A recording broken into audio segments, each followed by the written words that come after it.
C'est merveilleux d'être dans ta présence ce matin. C'est merveilleux d'être en ce lieu. C'est merveilleux de nous retrouver entre frères et sœurs pour écouter ta parole. C'est merveilleux de rentrer dans la révélation de cette parole. La parole est la vérité. La parole est le code de vie. C'est de ta parole dont nous avons besoin. C'est pour cela que nous sommes bien heureux ce matin d'être dans ta présence. Et nous t'en sommes reconnaissants. Nous te disons merci parce que ce n'est pas de nos forces, ce n'est pas de nos capacités, ce n'est pas de nos volontés. Mais si nous sommes là, c'est parce que tu l'as voulu. Et nous te disons merci. Merci pour la vie de mon frère, merci pour la vie de ma soeur. Merci de ce que tu as permis que nous soyons en ce lieu. Merci de ce que tu as permis que nous trouvions de l'intérêt à écouter de ta parole. Merci de disposer notre écoute, de disposer notre entendement au nom de Jésus. Seigneur, nous voulons te recommander toutes choses. Nous te recommandons, Seigneur, nos écoutes, nous te recommandons nos cœurs, nous te recommandons toute notre vie. Seigneur, c'est toi qui nous as créés. C'est toi qui connais nos vies. C'est toi qui connais les recoins et les coins de nos vies. Seigneur, nous nous abandonnons entre tes mains ce matin. Nous nous laissons à toi. Que ton esprit se révèle à chacun de nous au nom de Jésus. Que ton esprit nous parle ce matin au nom de Jésus. Que ton esprit nous enseigne ce matin au nom de Jésus. Seigneur, ta parole nous dit que nul ne vient dans ta présence et repartit tel. Seigneur, nous croyons que nous ne quitterons pas ce lieu tel que nous sommes arrivés au nom de Jésus. Mais tu nous béniras ce matin au nom de Jésus. Que tu nous guériras ce matin au nom de Jésus. Que tu nous donneras de l'assurance ce matin au nom puissant de Jésus. Seigneur, nous sommes là parce que tu nous as invités. Et tu veux qu'elle fasse quelque chose dans la vie de mon frère et dans la vie de ma soeur. Tout ce qui est contraire à ta volonté, nous les condamnons au nom puissant de Jésus. Tout esprit de distraction, Seigneur, nous les condamnons au nom de Jésus.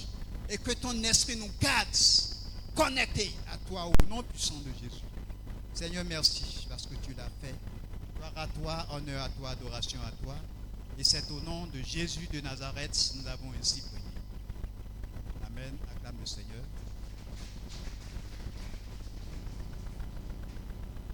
Alléluia. Alléluia. Bien-aimé dans le Seigneur, je te salue encore dans le très beau nom et dans le précieux nom de notre Seigneur.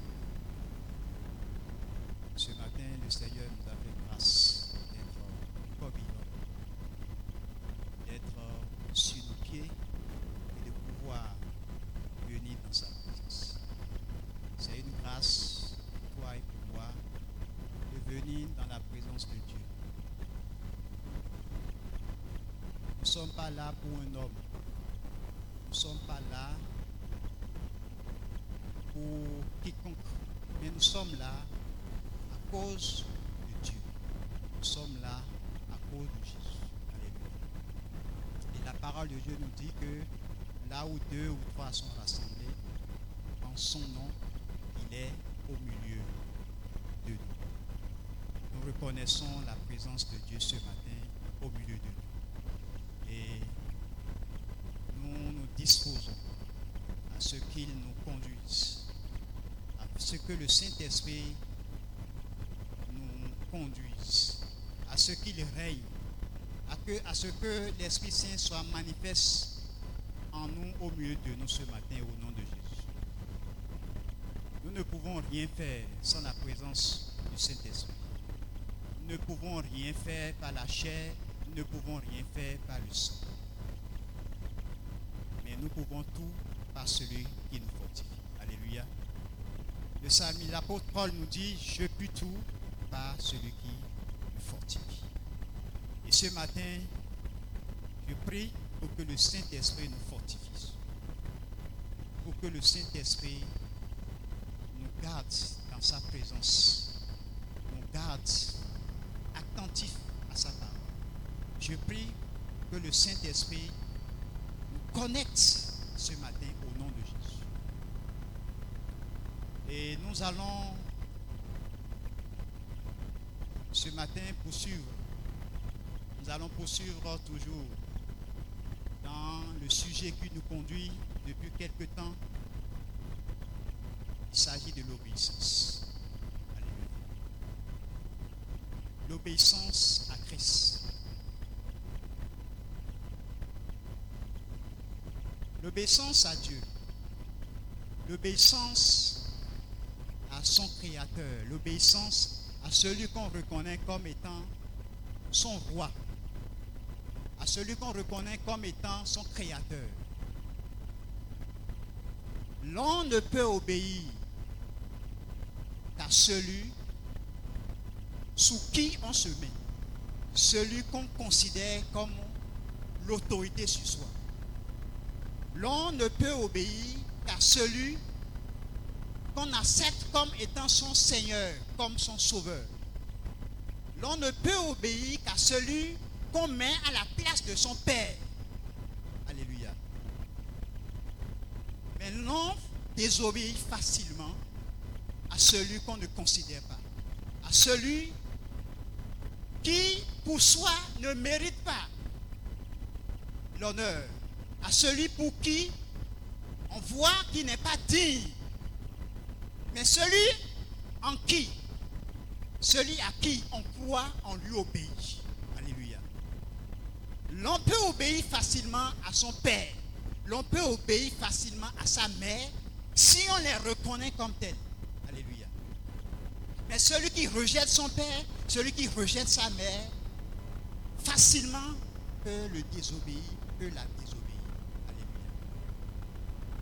L'obéissance, c'est vis-à-vis de celui qui est notre Dieu, c'est vis-à-vis de celui qu'on reconnaît comme étant notre autorité. Alléluia.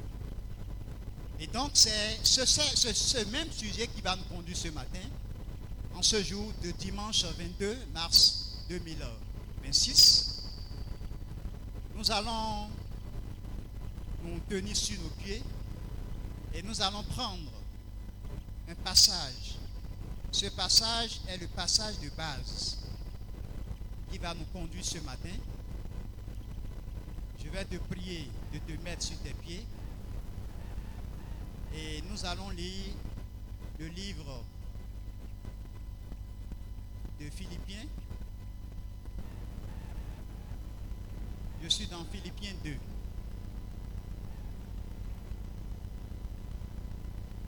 Je fais la lecture à partir du verset 8.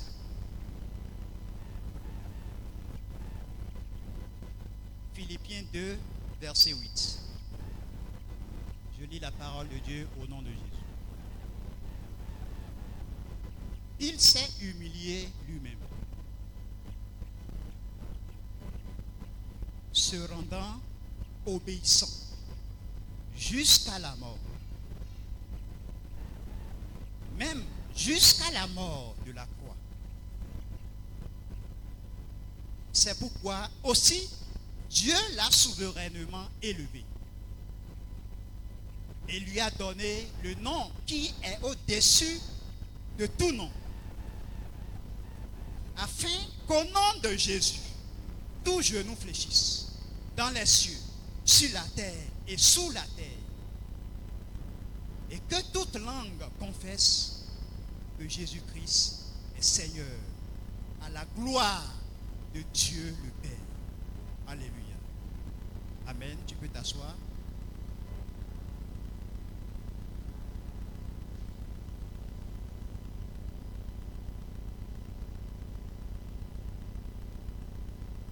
Le thème qui nous conduit ce matin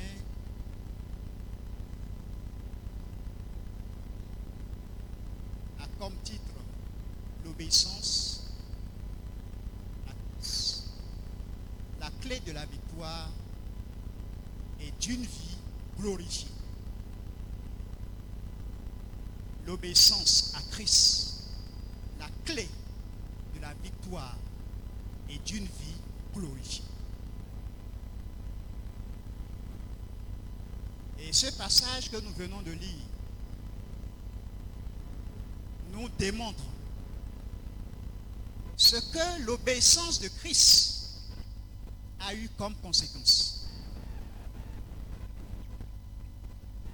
Il s'est rendu obéissant, nous a dit la parole de Dieu, jusqu'à la mort. Alors, Dieu l'a souverainement élevé et lui a donné le nom qui est au-dessus de tout nom, afin qu'au nom de Jésus, tout genou fléchisse dans les cieux, sur la terre et sous la terre, et que toute langue confesse que Jésus-Christ est Seigneur, à la gloire de Dieu le Père. L'obéissance est donc la clé de la victoire. L'obéissance est donc la clé d'une vie glorifiée. Lorsque nous parlons de la victoire, c'est la victoire sur tout. C'est la victoire sur tout ennemi. C'est la victoire sur tout mal. C'est la victoire sur toute tentation. C'est la victoire sur toute épreuve. C'est la victoire sur toute situation.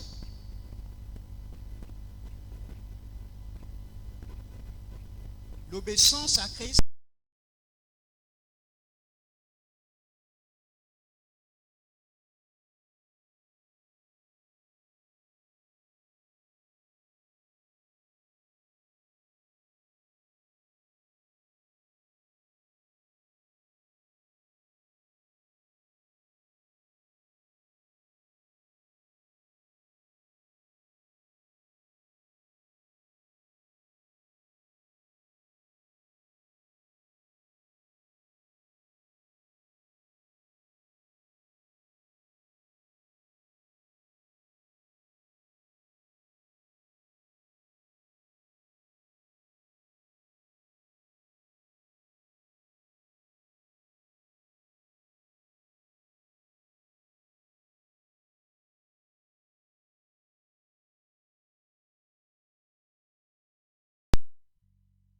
seulement sur cette terre, mais c'est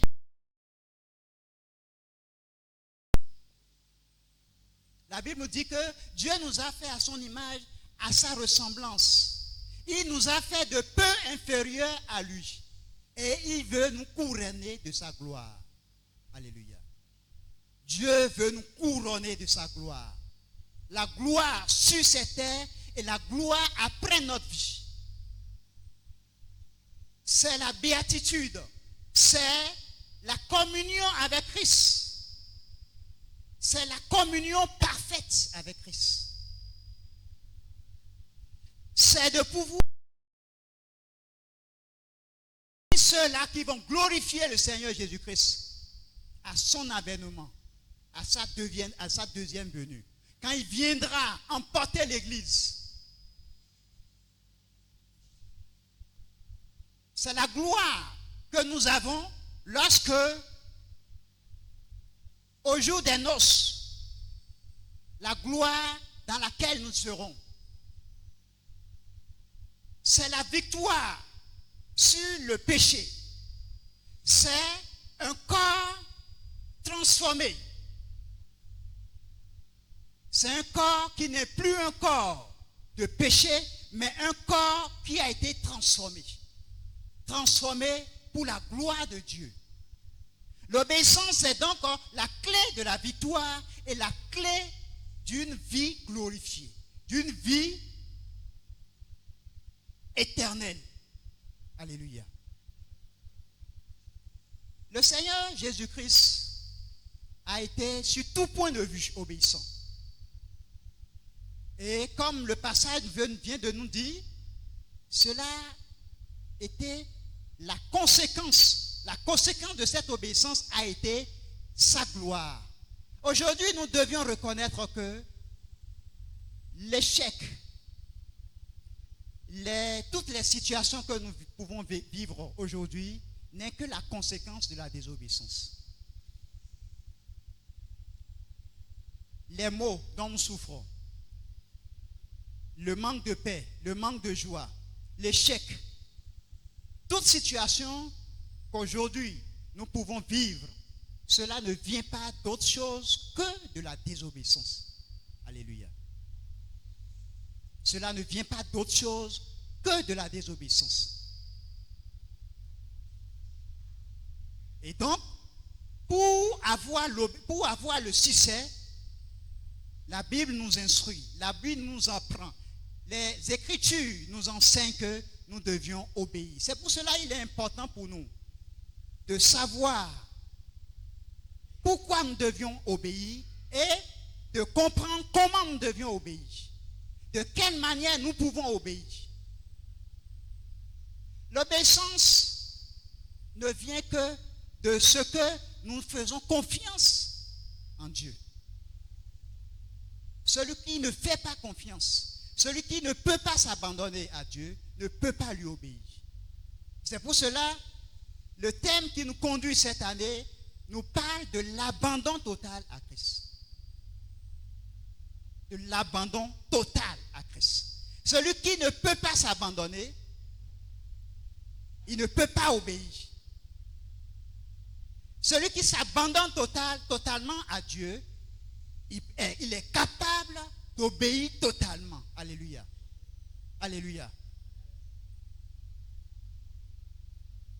La dégradation que nous observons aujourd'hui, les situations conflictueuses, la manière dont aujourd'hui nous voyons le monde, toute la déchéance de ce que nous constatons aujourd'hui, l'échec, les maladies, tout ceci vient tout simplement de la désobéissance.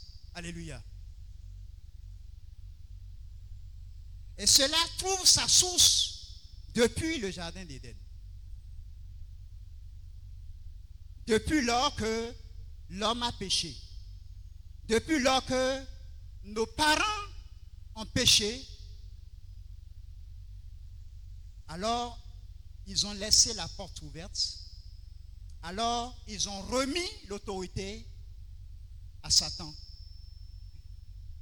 Parce qu'en désobéissant, en ne respectant pas, en ne se soumettant pas à la parole de Dieu, à la volonté de Dieu, ils n'ont pas jugé Dieu autorité. Ils ont alors remis leur autorité à Satan. Et de ce fait, ils ont été confrontés à toutes choses, à tout ce qu'aujourd'hui nous pouvons vivre. La Bible nous dit dans le livre de Genèse, je suis dans le livre de Genèse 2, je fais la lecture.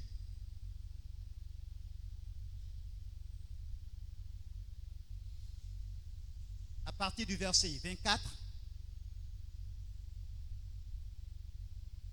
à partir du verset 25, l'homme et la femme étaient tous tenus et ils n'en avaient point honte. Alléluia. Ils n'en avaient point honte.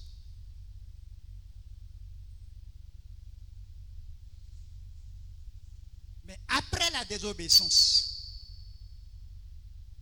la Bible dit dans Genèse 3, verset 7, les yeux de l'un et de l'autre s'ouvrirent et ils connurent qu'ils étaient nus.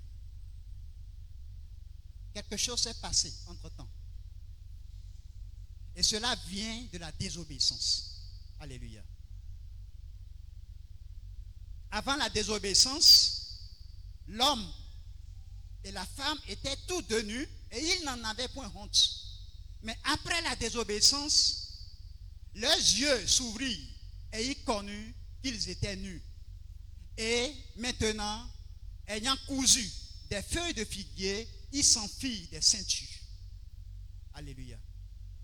Nous comprenons donc que Dieu, en créant le monde, en créant les cieux et la terre et toutes choses, n'avait pas créé l'homme pour la désobéissance. Dieu a créé l'homme pour lui obéir.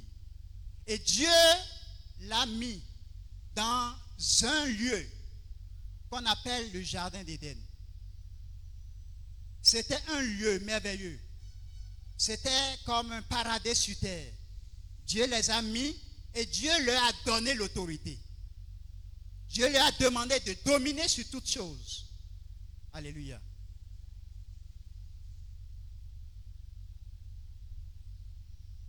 Alors, ils étaient dans cet état. Ils devaient donc être les chefs. Dieu a fait d'eux des chefs. Des chefs sur toutes choses. Pouvant vivre en toute convivialité, pouvant vivre dans le bonheur, dans la paix. Mais à la condition qu'ils ne mangent pas d'un arbre. L'arbre de la connaissance du bien et du mal.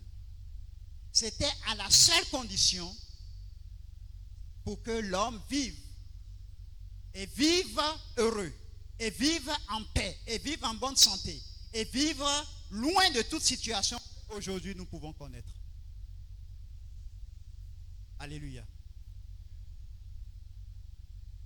Il devait donc s'abstenir de manger d'un seul fruit, du fruit d'un seul arbre. Il s'agit de l'arbre de la connaissance du bien et du mal. Le jour où ils mangeront le fruit de cet arbre, l'Éternel a dit, vous mourrez. Alléluia. Et donc, c'était dans cet état que le Satan venait pour séduire la femme. Dans cet heureux état, Satan vient pour séduire et pour les amener à la désobéissance. Le salaire du péché, comme la parole de Dieu nous dit, c'est la mort. S'ensuit alors, après la désobéissance, la mort. Non pas la mort physique, mais la mort spirituelle. Alléluia. Au milieu de ce jardin, il y avait non seulement l'arbre de la connaissance, mais également l'arbre de la vie. Alléluia. Je suis dans Genèse 2, verset 10. L'Éternel Dieu planta un jardin en Éden, du côté de l'Orient, et il y mit l'homme qu'il avait formé. L'Éternel Dieu fit pousser du sol des arbres de toute espèce, agréables à voir et bons à manger, et l'arbre de la vie au milieu du jardin, et l'arbre de la connaissance du bien et du mal. Alléluia. Donc, au milieu du jardin, il y avait l'arbre de la vie et il y avait également l'arbre de la connaissance du bien et du mal. L'Éternel leur interdit de manger l'arbre de la connaissance du bien et du mal. Et s'ils mangeaient les fruits de cet arbre, ils mourront. Non pas que le fruit était infecté ou avait du poison, mais cela dénote de la désobéissance à Dieu. En mangeant et en contredisant la parole de Dieu, en s'opposant à la parole de Dieu, l'on s'oppose à la volonté de Dieu. En s'opposant à ce que Dieu leur a interdit, l'on ne fait pas confiance à Dieu. L'on ne voit pas Dieu suffisamment plein d'amour, plein de grâce, plein de miséricorde.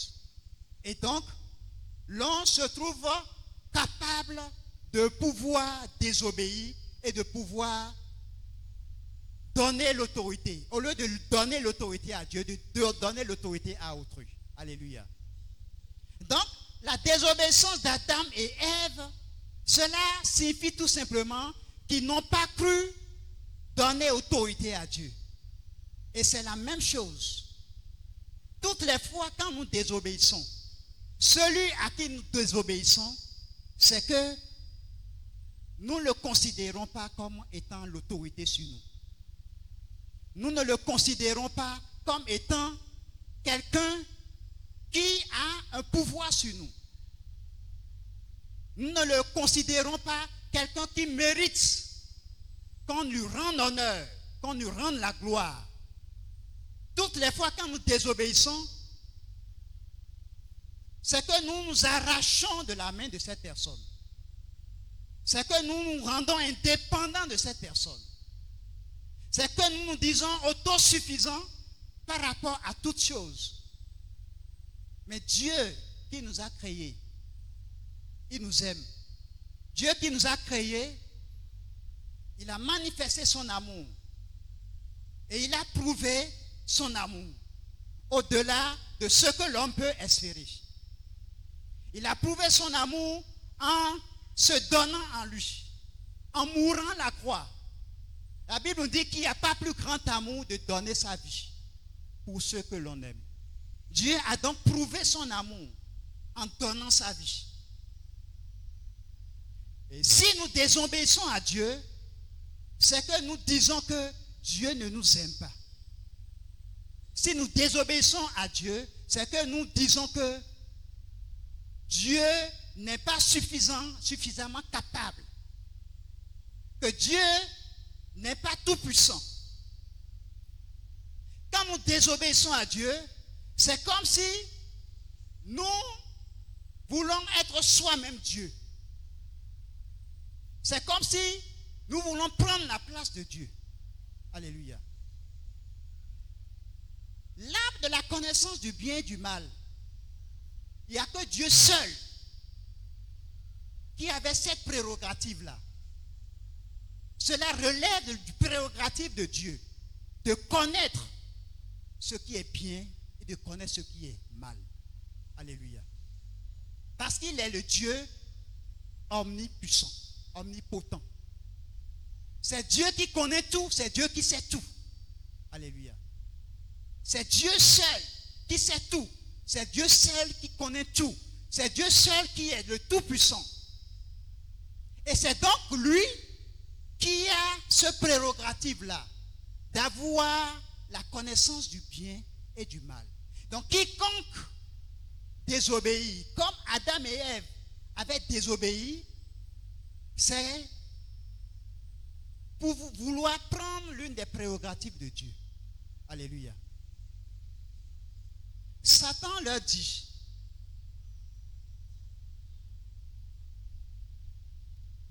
Dieu ne voudrait pas que vous soyez comme lui.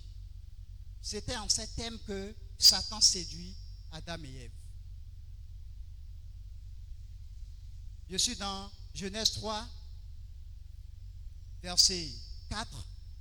Alors le serpent dit à la femme, vous ne mourrez point, mais Dieu sait que le jour où vous en mangerez, vos yeux s'ouvriront et que vous serez comme des dieux, connaissant le bien et le mal.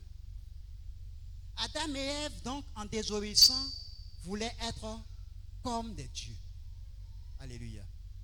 Lorsque nous désobéissons, nous voulons être comme des dieux. Nous voulons être seuls à décider. Parce que nous ne voulons pas faire selon la volonté de Dieu. Lorsque nous faisons selon notre propre volonté, donc nous voulons décider par nous-mêmes. Lorsque nous faisons selon nos choix, selon nos décisions, selon la manière dont nous nous considérons et que nous voyons les choses, nous voulons prendre la place de Dieu, comme Satan l'a dit à la femme. Vous serez comme Dieu. Donc, nous voulons être comme Dieu. Alléluia. Mais est-ce que nous pouvons être comme Dieu? Est-ce que nous pouvons connaître toutes choses? Alléluia. Sommes-nous capables de nous conduire?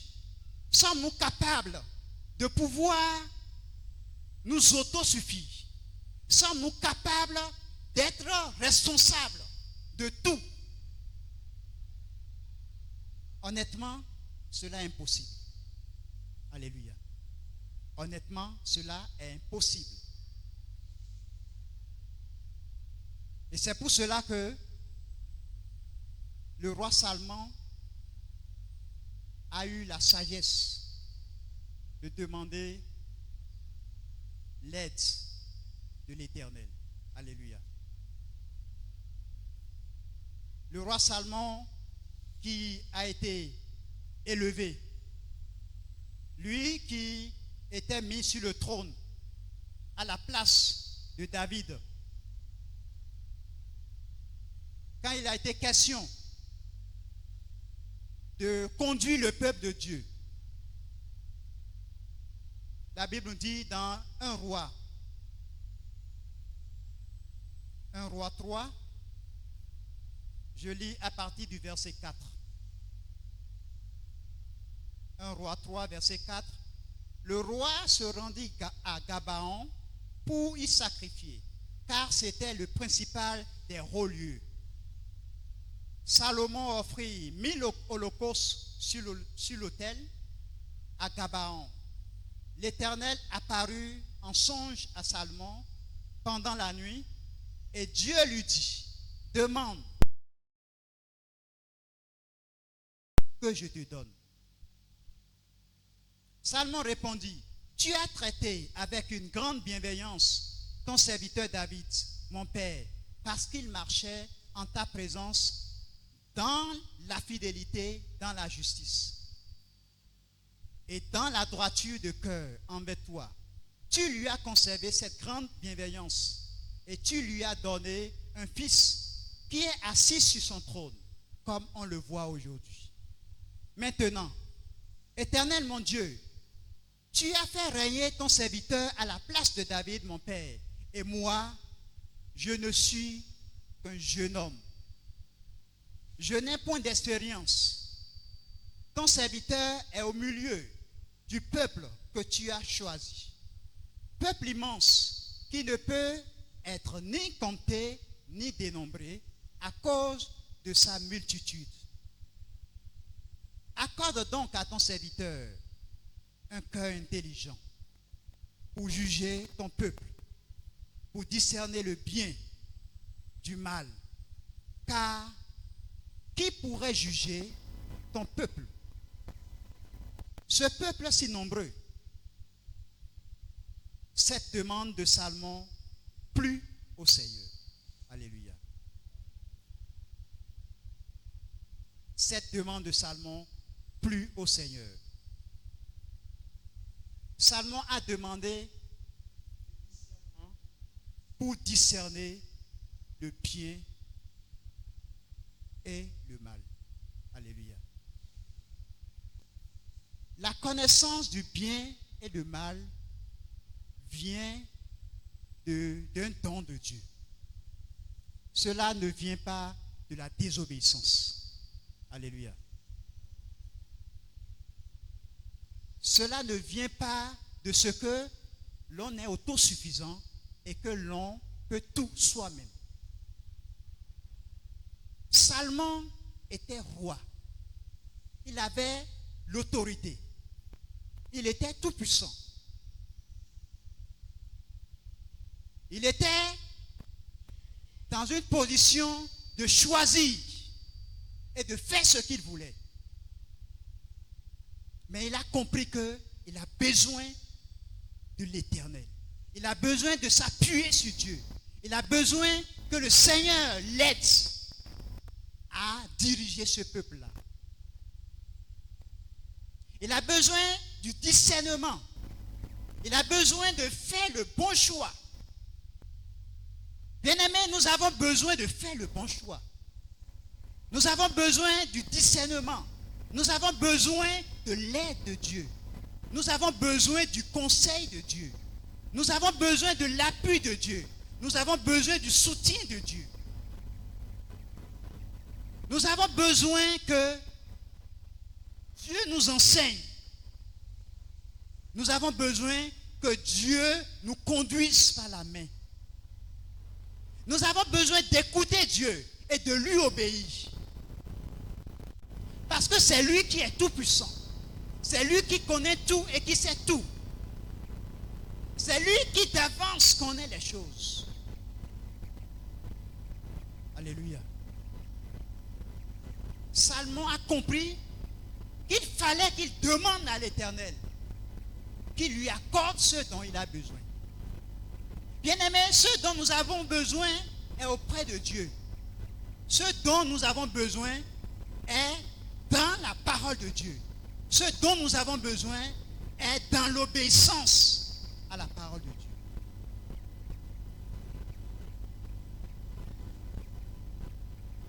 Et quiconque a désobéi, quiconque est allé à l'encontre de la parole de Dieu, il a eu les conséquences. Et depuis lors, depuis la désobéissance, les conséquences sont là jusqu'à maintenant. Alléluia. Il faut donc l'obéissance pour aller au bout, pour solutionner les conséquences. Alléluia. Il faut l'obéissance. C'est pour cela que le livre de Romains nous dit, Romains 5, verset 18, ainsi donc, comme par une seule offense, la condamnation a atteint tous les hommes, de même, par un seul acte de justice, la justification qui donne la vie s'étend à tous les hommes. Car, comme par la désobéissance d'un seul homme, beaucoup ont été rendus pécheurs, de même, par l'obéissance d'un seul, beaucoup seront rendus justes. Alléluia. La réponse, la clé de toute situation, c'est dans l'obéissance. La réponse à toute chose, c'est l'obéissance. Quelle que soit la nature de cette chose-là, c'est dans l'obéissance que nous avons la réponse. Quel que soit ce que nous traversons, quel que soit ce que nous vivons, pour avoir la réponse, il nous faut obéir. Alléluia. Il nous faut obéir. Il faut recevoir les instructions. Il nous faut les mettre en pratique. Alléluia. Il faut les mettre en pratique.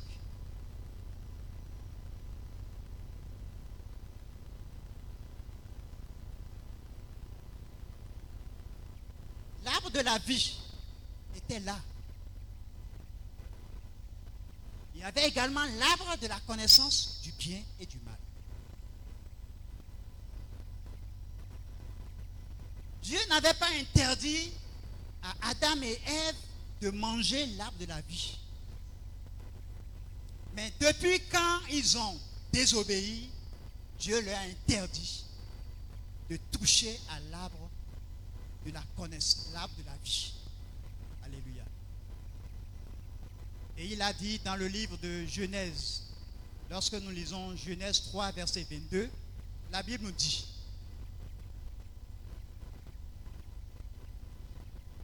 l'Éternel Dieu dit, voici l'homme est devenu comme l'un de nous pour la connaissance du bien et du mal. Empêchons-le maintenant d'avancer sa main, de prendre de l'arbre de vie, d'en manger et de vivre éternellement. Alléluia. Aujourd'hui, l'arbre de la connaissance, l'arbre de la vie, nous est donné, le fruit de l'arbre de la connaissance, l'arbre de la vie, est donné à quiconque obéit. Mais on interdit au fruit de l'arbre de la vie. On interdit de donner le fruit de l'arbre de la vie à celui qui désobéit. Alléluia.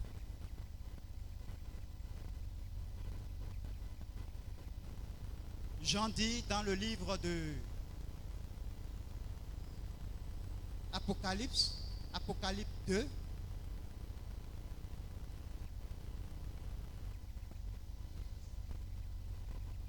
Verset 7. Que celui qui a des oreilles entende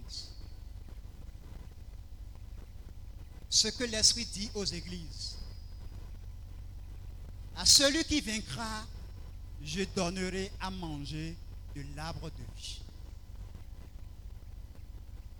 qui est dans le paradis de Dieu. Alléluia.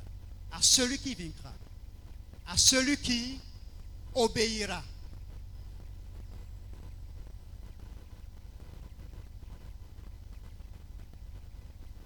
La vie éternelle nous est donnée quand nous obéissons.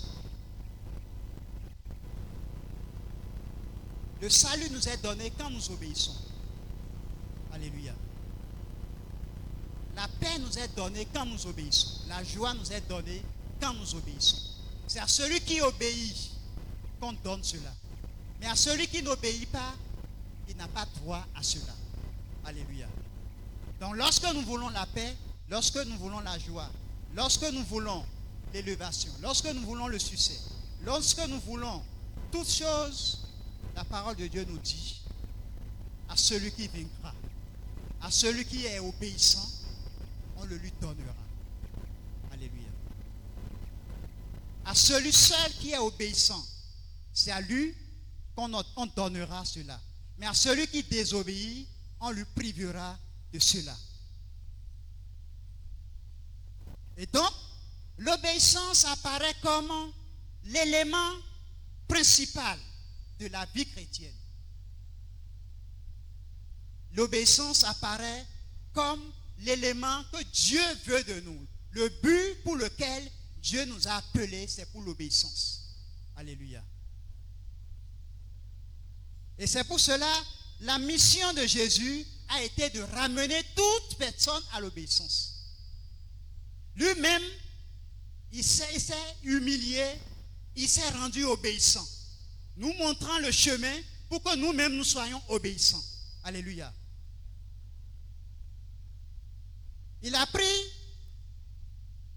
la volonté de son Père comme étant la mission, l'obéissance à la volonté de son Père comme étant la mission suprême. Comme étant la mission suprême.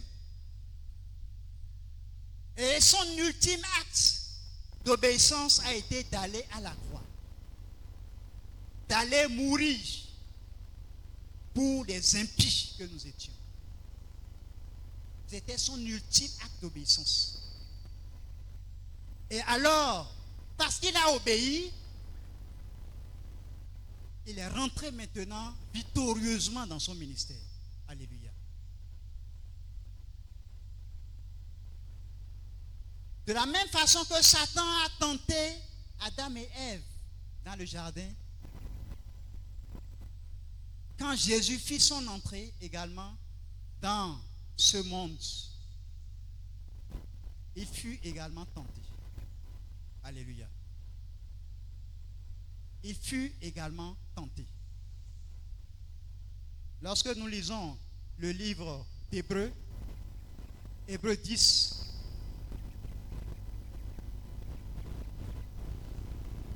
à partir du verset 1er, en effet, la loi qui possède une ombre des biens à venir et non les actes représentation des choses ne peut jamais, par les mêmes sacrifices qu'on offre perpétuellement chaque année, amener les assistants à la perfection. Autrement, n'aurait-on pas cessé de les offrir parce que ceux qui rendent ce culte, étant une fois purifiés, n'auraient plus eu aucune conscience de leurs péchés. Mais le souvenir des péchés est renouvelé chaque année par ces sacrifices. Car il est impossible que le sang des taureaux et des boucs ôte les péchés. C'est pourquoi Christ, entrant dans le monde, dit: Tu n'as voulu ni sacrifice, ni offrande, mais tu m'as formé un corps. Tu n'as agréé ni holocauste, ni sacrifice pour le péché. Alors j'ai dit, voici je viens pour faire, ô Dieu, ta volonté. Donc l'entrée de Jésus dans ce monde, c'était pour faire la volonté de Dieu. Et d'amener toutes choses et toute personne à l'obéissance.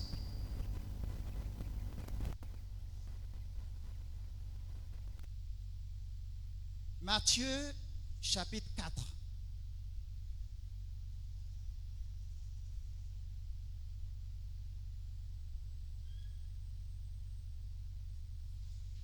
Ce passage nous montre la victoire de Jésus sur Satan.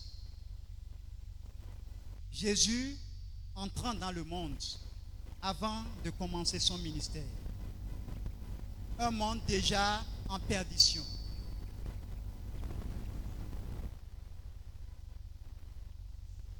Un monde avec les multiples conséquences du péché. La jalousie, la colère, les complots, les meurtres, avec les guerres, les mensonges, les méchancetés, les corruptions et la rébellion, tout ce que nous connaissons,